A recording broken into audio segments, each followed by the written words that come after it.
Standoff hoax. Police blocked off the 4200 block of Wandering Creek in Annabelle this afternoon when they received an internet alert about a hostage situation inside a home. As it turns out, the whole thing was just a hoax. Our Mitch Bryan followed the story all day and joins us live in the studio with more. Melissa, some of our viewers may have heard of the term swatting before. It's an internet prank where someone makes false reports to police, thus forcing them to send a team to the location.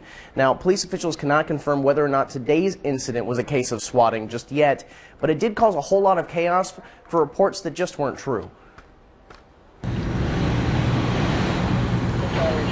This peaceful street looked like a war zone as SWAT snipers and officers took position around this home. So we were going to take our dog for a walk, and as we were walking outside, they were yelling, "Go back inside." Sarah Miller and other neighbors were told to stay inside because there had been a shooting and a man was now hunkered down inside with an AK-47. It was crazy. Yeah. There was ambulances and police cars and SWAT guys everywhere. But all of that turned out to be wrong. There's no good reason for it, for sure. Police say they received an internet alert telling them that 2 people had been shot and a man with a gun had taken hostages. But before the SWAT team decided to break in the door, they got a hold of the homeowner. Turns out he, his son, and his wife were all out of the house at the time, so it couldn't be them. He gave the SWAT team his keys to the house, and they went inside and found the home empty, just as the homeowner had said. It had all been a hoax. This is going to be a big bill to the city.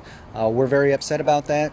There's a lot of resources, people that were called in from on their day off to come out, so now the city has to pay for the overtime.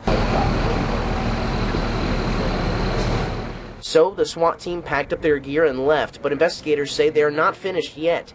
They're going to follow leads in hopes of finding the person who sent them the bad information and possibly arrest them for making a false report to a police officer.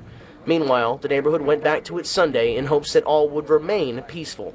Well, at least it wasn't true. That's good. Definitely. So I guess that is a good thing, but kind of sucks that someone would lie about that.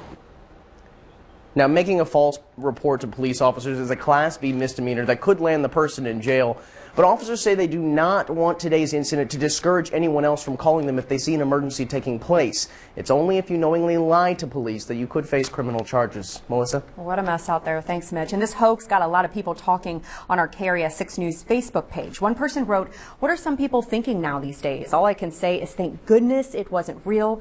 God is great." Another person commented, "So glad we weren't home. I hope that person gets in a lot of trouble." And this one reads, "Wow, 2 doors down from my old house. Crazy." If you would like to comment on this story or any KRES report, just look for us on Facebook. We're under KRES 6 News.